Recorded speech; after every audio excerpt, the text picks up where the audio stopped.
আসসালামু আলাইকুম খাদেম সাহেব। সব আল্লাহর ইচ্ছা। পাশের গ্রামের আরিফ চৌধুরীকে তো চেনই। জমি জমা মিল ফ্যাক্টরি সবই আছে, বড় ভালো ছেলে।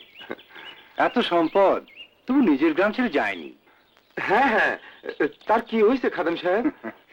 সেদিন মাজারে তোমার মেয়ে মায়াকে দেখেছে।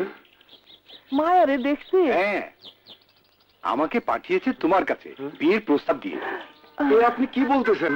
আমি গরিব মানুষ, এত বড় ঘরে বিয়ে দেবো কেমন করে? তাছাড়া টাকা পয়সাই বা পাবো কই? টাকা পয়সা কিচ্ছু লাগবে না। চৌধুরী সাহেব তোমার অবস্থার কথা জানেন, মেয়েকে সাজিয়ে নিয়ে যাবে সে। তুমি রাজি থাকলে আগামী শুক্রবারে বিয়ে করতে চায় সে। আলহামদুলিল্লাহ।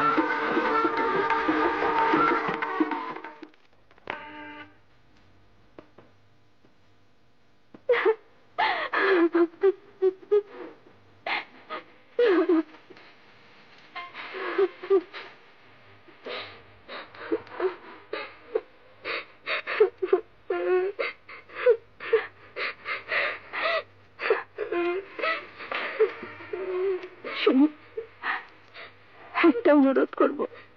করো। এই বাড়িতে আমার খুব প্রিয় একটা জিনিস আছে, আপনি অনুমতি দিলে আমি সেটা সঙ্গে নিয়ে যেতে চাই। তোমার প্রিয় কোনো কিছু নিতে চাইলে আমার আপত্তির কি আছে? নিয়ে নাও।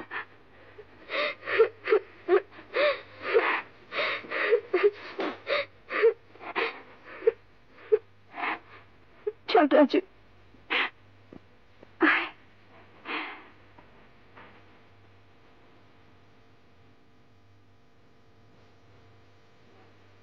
মা, কোনদিন নিজের জন্য তোমাদের কাছে আমি কিছুই চাইনি, আজ চাইব। আমি রাজুকে আমি সাথে নিয়ে যাব। রাজুকে আমি পেটে ধরেছি ঠিকই, কিন্তু রাজুর জন্মের পর থেকে তুই ওর সবকিছু। তুই যেমন ওকে ছাড়া এক মুহূর্ত থাকতে পারবি না, তেমনি ও পারবে না। নিয়ে যা। কিন্তু জামাই বাবাজি যদি কিছু মনে করে? এ তো মনে করার কি আছে? মা আমার স্ত্রী, ওর ভাই আমারও ভাই। তাছাড়া পাশের গ্রামেই তো বাড়ি, যখন খুশি আসা যাওয়া করবে। রাজু, উনি তো দুলা ভাই, আজ থেকে উনি আমাদের সবকিছু। উনি যেভাবে বলবেন তোকে সেইভাবে চলতে হবে। দুলা ভাই যা বলবে আমি তাই করবো। চলো রাজু।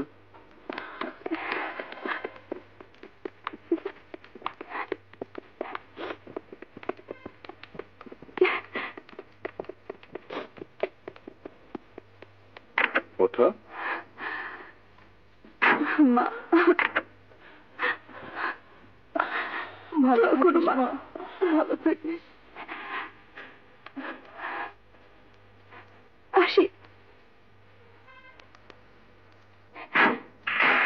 যাও।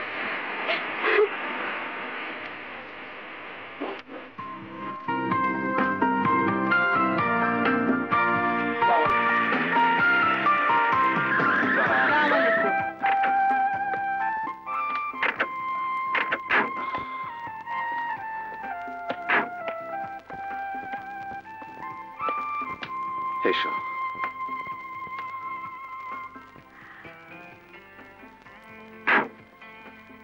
মায়া, আমার বাবা মা নেই, তোমাকে বরণ করার মতো কোনো গুরুজন নেই। চারিকে সামনে দেখতো, তারা সবাই তোমার হুকুম পালন করার জন্য অপেক্ষা করছে। শুধু একজনই বাড়িতে তোমাকে বরণ করবে বলে অপেক্ষা করছে। তোমাকে বরণ করে নেবে বলে আমার সঙ্গেও যায়নি। কে সে? স্বপ্না, স্বপ্না।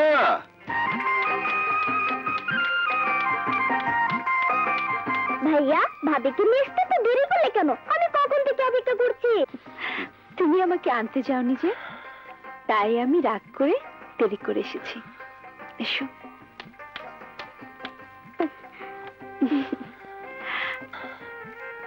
মায়া, বাবা বলো, মা বলো, ভাই বলো, বোন বলো, ও সবকিছু ছিলাম আমি।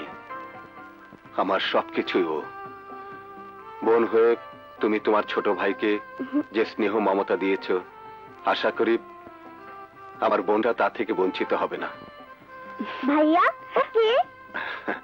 ও হলো তোমার ভাবির ছোট ভাই, আমার শালা আর তোমার বিয়াই।